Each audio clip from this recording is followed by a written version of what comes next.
Good morning. I'm Neelam Chaudhary from San Rafael College of Law. Now we will discuss co-partitionary classification of the property and Dayabhaga की जो बात है हमने last class के अंदर पढ़ा था स्पेशल मैरिज एक्ट के बारे में और मिताक्षा जॉइंट फैमिली के बारे में। आज हम इसमें पढ़ेंगे कि दया भाग जॉइंट फैमिली का क्या प्रोविजन किस तरह से जाता है।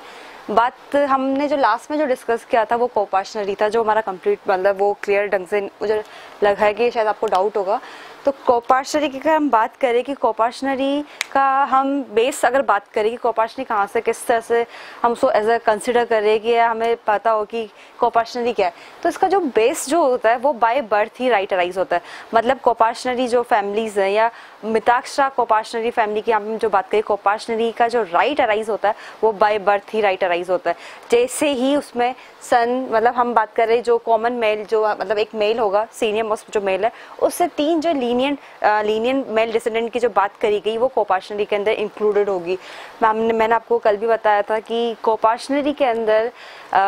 डॉटर को कोई राइट नहीं है। आफ्टर जो अमेंडमेंट हुआ है, after amendment of Hindu succession act के उसके एक्ट के अकॉर्डिंग डॉटर को एज अ मिताक्षा मतलब एज अ कोपार्शनरी कंसिडर किया गया, लेकिन उससे पहले 2005 के अमेंडमेंट से पहले डॉटर मिताक्षा का पार्ट नहीं थी। अब इसके अंदर ये है कि हम एक्चुअली कोपार्शनरी पढ़ रहे हैं तो पहले वाले जो मिताक्षर और लोग के हिसाब से जो बात हम वही डील करते हैं अभी। तो कोपार्शनरी का अगर राइट अराइज होता है बाय बर्थ, मतलब बेसिकली जैसे ही उस फैमिली के अंदर मतलब वो फैमिली तो है मतलब जॉइंट, हमने कल बात करी थी कि लास्ट लेक्चर में बात करी जो हिंदू अनडिवाइडेड फैमिली या जॉइंट फैमिली की हम बात करें उसके अंदर हमने विडो को भी इंक्लूड करा है, डॉटर विडो को भी इंक्लूड कर रहे हैं, वाइफ तो है ही। यहाँ पे वही सेम चीज आ जाएगी कि डॉटर कोपार्शनरी का पार्ट नहीं है, पर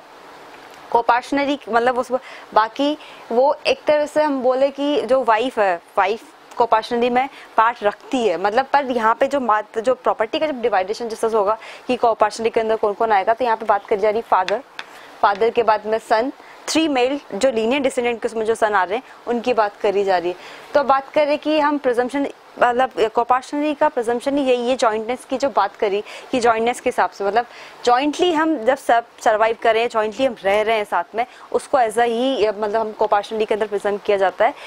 अगर ये हम कोई अगर ये बोले कि भाई एग्रीमेंट अगर राइट अराइज हो रहा है या हम इस एग्रीमेंट के थ्रू कोपार्शनरी को राइज कर सकते हैं, तो नहीं, ये क्रिएशन ऑफ द लॉ है कि मतलब लॉ के उससे ही डिसाइडेड है कि कोई इसके लिए कोई एग्रीमेंट नहीं बना सकते कि हम एग्रीमेंट बना के कोपार्शनरी में इंक्लूडेड हो जाए, तो नहीं, ऐसा नहीं हो सकता। अब बात करें कि कोपार्शनरी में किस तरह से, मैंने ये एग्जाम्पल लिया है कि फादर और 3 लीनियर डिसेंडेंट की जो हमने बात करी, मतलब फादर के साथ में 3 मतलब लीनियर डिसेंडेंट कौन, उसके सन और सन। मतलब मान लीजिए एक एग्जांपल लेते हैं कि ए है, मैंने ABCDEF तक मैंने ये चार्ट बनाया। ए को यहाँ ए जो है फादर है, मतलब सीनियर मोस्ट मेल जो पर्सन है उसको एज ए कोपार्शनरी के अंदर उसको एज अ हेड कंसिडर कर रहे हैं हम। इसके 3 लीनियर जो भी होंगे, हमने बात करी 3 लीनियर मेल डिसेंडेंट के उसमें, तो फादर को के बाद में 3 जो मेल जो बात है वो BCD, मतलब ये BCD जो है वो कोपार्शनरी के अंदर इंक्लूड होंगे, इनको कोपार्शनरी कंसिडर किया जा रहा है। EF को एज अ कोपार्शनरी कंसिडर नहीं, क्योंकि जो फादर जो है वो सर्वाइव उसमें, तो उनकी 3 जो लीनियन उसके अंदर जो मेल डिसेंडेंट उसमें आएंगे उन्हीं को एज अ कोपार्शनरी कंसिडर। जैसे एक की डेथ होगी कोपार्शनरी कन्वर्ट हो चेंज जाएगी B के पास में, तो फिर जो E जो है वो कोपार्शनरी के अंदर इंक्लूडेड हो जाएंगे। मतलब जैसे ऊपर से जब एक की डेथ होती, मतलब जो भी मेल पर्सन जो भी एल्डर जो है उसकी जैसे डेथ होती जाएगी, जो नीचे जो है मेल पर्सन उसके अंदर वो ऑटोमेटिकली कोपार्शनरी के आप एक पार्ट बनते जाएंगे, उसमें इंक्लूडेड होते जाएंगे। लेकिन अगर मेल सर्वाइवर मान लीजिए ए जो फादर जो है वो जिंदा है, वो तो जिंदा है और बी की डेथ हो गई है, तो इसका मतलब ये नहीं है कि वो कोपार्शनरी एफ के पास ई के पास में आ जाएगी, तब भी कोपार्शनरी ए सी और डी के पास में ही रहेगी। मतलब ई तब तक राइट अराइज नहीं कर सकता जब तक ए की डेथ नहीं होती, कोपार्शनरी सी के पास में नहीं आती, तब तक डी ई जो है ई और एफ उसका पार्ट नहीं बनेंगे। मतलब जो पर्सन है अगर ए जब तक सर्वाइव कर रहा है, सर्वाइवल में है, तब तक वही मतलब क्योंकि सीनियर मोस्ट जो मेल की जो बात करी गई जो हेड है वो सर्वाइवल है, तो कोपार्शनरी यहीं से स्टार्ट हुई है। तो इनकी जब तक ये जिंदा है, बी अगर बी की डेथ हो गई है तो उनका तो कट मतलब वो ऐसा कोपार्शनरी में से हट गए, पर जो सी और डी को ही फिर कंसिडर किया जाएगा। हम ये नहीं बोल सकते कि हमने जो 3 जो मेल लीनियर डिसेंडेंट की जो बात करी है कि ई को भी इसका पार्ट बनाया जाए, वो नहीं हो सकता, ई इसका पार्ट नहीं बन सकता, सी और डी। अगर ए की डेथ हो जाती है, मान लीजिए सी की भी डेथ हो गई है, तो भी डी ही उसमें कंसिडर रहेंगे। मान लीजिए डी की डेथ से पहले अगर ए की डेथ हो गई तो फिर जो डी जो है वो ई, जो मेल हमने जो बात करी, एफ जो करी, ये कोपार्शनरी ऑटोमेटिकली यहाँ पे चेंज कन्वर्ट हो जाएगी। मतलब जो सीनियर मोस्ट अगर जिंदा है, मतलब सर्वाइवल है, लिविंग उसमें है, रह रहे हैं, तो उनकी कोपार्शनरी उनसे काउंट हो गए 3 मेल डिसेंडेंट के उसमें जाएगी। अगर बीच में भले उनके सन की डेथ हो गई, सन की डेथ हो गई, तो भी वो कोपार्शनरी ट्रांसफर नहीं होगी। जैसे ही फादर की डेथ हो गई और मान लीजिए उनके सन की डेथ हो जाएगी, तो जो नीचे के जो भी जो मेल डिसेंडेंट्स जो है वो उनके पास में ऑटोमेटिकली कोपार्शनरी ट्रांसफर हो जाएगी। तो ये था हमारा कोपार्शनरी। अब बात करते हैं हम क्लासिफिकेशन ऑफ प्रॉपर्टी। तो प्रॉपर्टी कौन सी जो जॉइंट, मतलब हम बात करें प्रॉपर्टी, आप अगर ट्रांसफर प्रॉपर्टी पढ़ोगे तो उसके अंदर अलग तरीके का प्रोविजन है, मूवेबल इमूवेबल प्रॉपर्टी। लेकिन हम यहाँ पे हम हिंदू लॉ पढ़ रहे हैं। हिंदू लॉ के अंदर प्रॉपर्टी को 2 तरीके से डिवाइड किया गया है, या तो जॉइंट प्रॉपर्टी होगी या सेपरेट प्रॉपर्टी। जॉइंट प्रॉपर्टी मतलब जॉइंटली, मतलब हम बोल सकते हैं कि एक प्रॉपर्टी है, उसका कोई पार्टीशन नहीं है, मतलब वो चली आ रही है, उसका अपने पार्टीशन, मतलब मान लीजिए दादाजी जो थे, फादर के पास में वही प्रॉपर्टी, फादर के पास में वही प्रॉपर्टी जो चली आ रही है जॉइंटली। हम मतलब मान लीजिए दादाजी के 4 भाई हैं,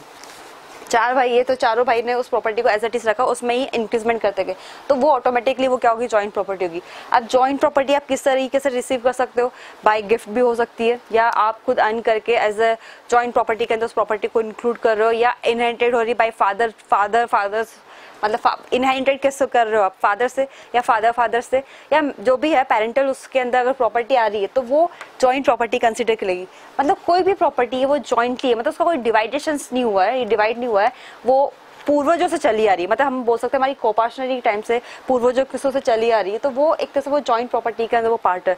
अब उस जॉइंट प्रॉपर्टी है, मान लीजिए ए है, उसमें जॉइंट प्रॉपर्टी में किसका क्या क्या राइट रहता है। तो हम बात करें कि जॉइंट प्रॉपर्टी है, अब ये मान लीजिए एक प्रॉपर्टी है, ठीक है, फादर के पास में आ गई, फादर के भी 4 सन है, 4 सन है, बी सी डी ई।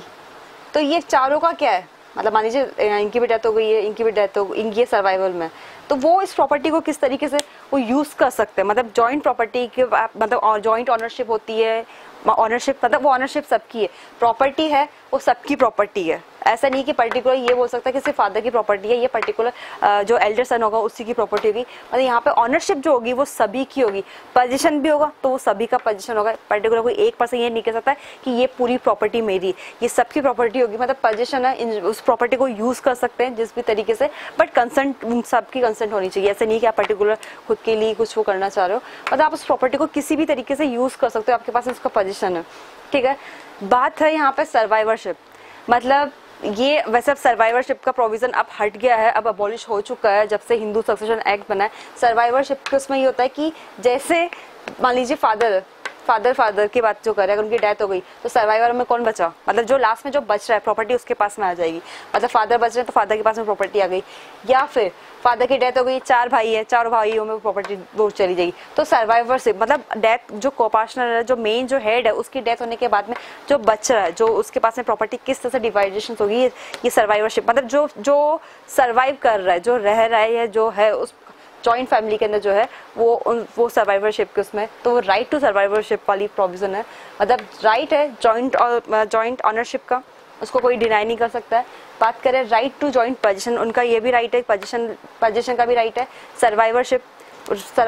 मतलब जो भी सर्वाइव कर रहा है। अब बात करी जा रही कि जॉइंट प्रॉपर्टी को मान लीजिए कोई एलिनेट करना चाहता है, मतलब ट्रांसफर करना चाहता है, या किसी भी तरीके से एलिनेशंस की बात करें कि उसको डिवाइड करना चाहता है, तो यहाँ पे जो जॉइंट प्रॉपर्टी या जॉइंट फैमिली के अंदर जो मेंबर्स हैं उनके पास में ये राइट होता है कि सम कंडीशंस के उसमें वो उस प्रॉपर्टी को एलिनेट करवा सकते हैं। मान लीजिए यहाँ पे 4 भाई है,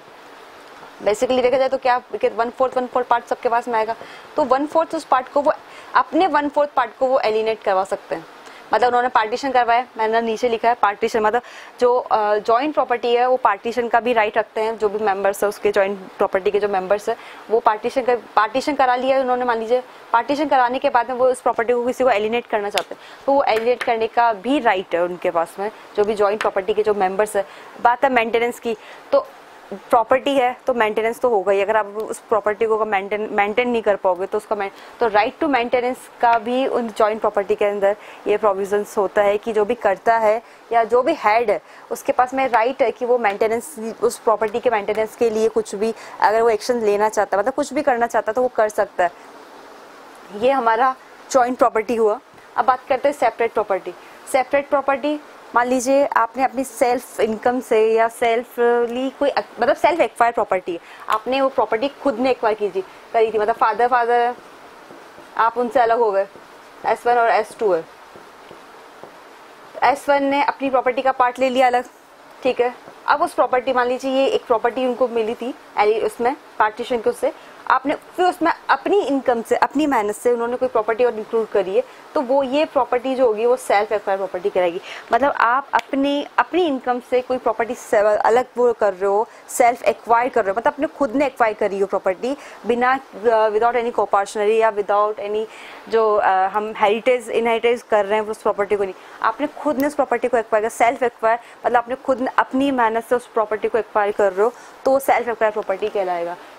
एक और चीज़ है, अगर मान लीजिए जॉइंट प्रॉपर्टी से आप उस प्रॉपर्टी को ले रहे हो, मतलब पार्टीशन के थ्रू आपने उस प्रॉपर्टी को ले लिया और आप, तो वो भी एक तरह से सेल्फ प्रॉपर्टी कहलाएगा, तो सेपरेट प्रॉपर्टी। क्योंकि जॉइंट प्रॉपर्टी तो क्या है, जो एक साथ मतलब कॉम्बिनेशन के उसमें है, जैसे ही आपने उसको सेपरेट कर दिया वो उस पर्सन के लिए सेपरेट प्रॉपर्टी हो गई। मतलब 4 भाई है, 4 भाई में से एक ने लड़ाई कर ली कि नहीं मुझे तो अपना पार्ट चाहिए, तो यहाँ पे जो 1/4 पार्ट हो गया ना, ये सेपरेट प्रॉपर्टी कंसिडर हो जाएगी। बाकी जो रेस्ट ऑफ जो ये 3 पार्ट है, 3/4 पार्ट है, ये अब क्या होगा, ये जॉइंट प्रॉपर्टी कहलाएगा।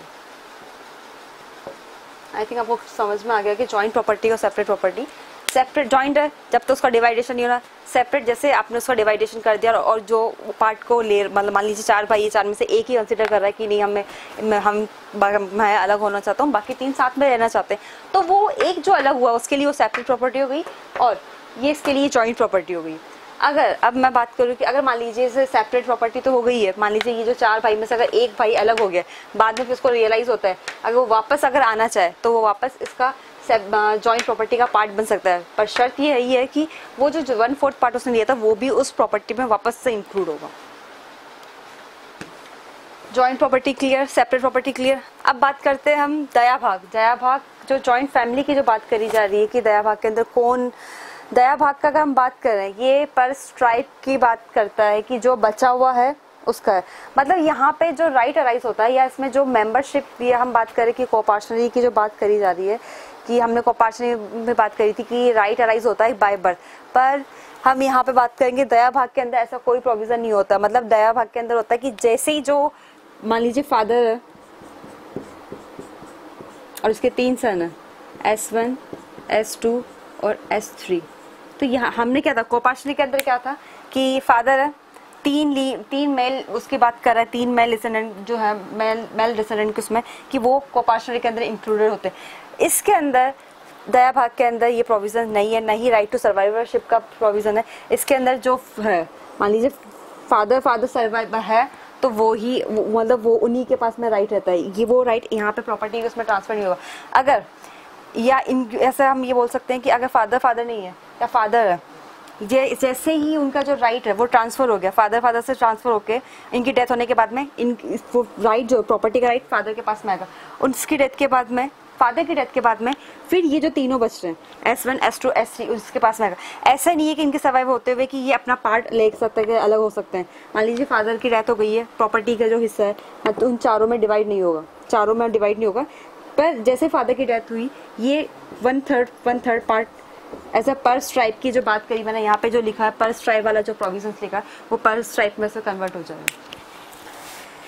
एक ये दया भाग का है कि ये बात करता है यूनिटी ऑफ पोजीशंस, मतलब साथ में रहने की यूनिटी की बात करता है। ये डिवाइडेशन किसमें नहीं है कि जो सर्वाइवल है मतलब जो पहले आएगा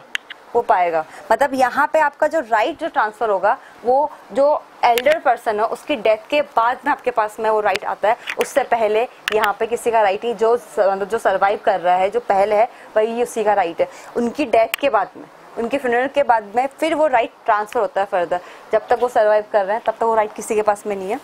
बात कर जैसे मान लीजिए ए है बी सी और डी। बी उसकी क्या है, बी उसके सन है, सी उसका सन है और डी उसकी डॉटर है। तो मान लीजिए इसकी जो है बी की डेथ हो गई है, सी की डेथ हो गई, तो अगर हम बात करें तो किस तरह से जाए, और ए की डेथ हो गई तो प्रॉपर्टी किस तरह से एलिनेट होगी, तो वो 1/3 की उसमें जाएगी। यहाँ पे मतलब फीमेल को भी इसका पार्ट माना गया, इससे प्रॉपर्टी का जॉइंट फैमिली का इसका पार्ट कंसिडर किया गया। ये है दया भाग जॉइंट फैमिली, उसके उसमें कि सर्वाइवरशिप का प्रोविजन नहीं है, यूनिटी ऑफ पोजीशन की बात करता है, पर स्ट्राइक की बात करता है, मतलब जो सर्वाइव करेगा, जो लास्ट में जो बच रहा है उसी के पास में वो प्रॉपर्टी एलिनेट होगी, उसी के पास में जाएगी, न कि कोपार्शनरी में चीज़ अलग है। जैसे बाय बर्थ, जैसे आपका बर्थ हो गया उसमें आपका राइट अराइज हो जाता है, पर इसके अंदर जैसे एल्डर पर्सन की डेथ होगी उसके बाद में आपका वो राइट ट्रांसफर होता है, उससे पहले नहीं। Thank you.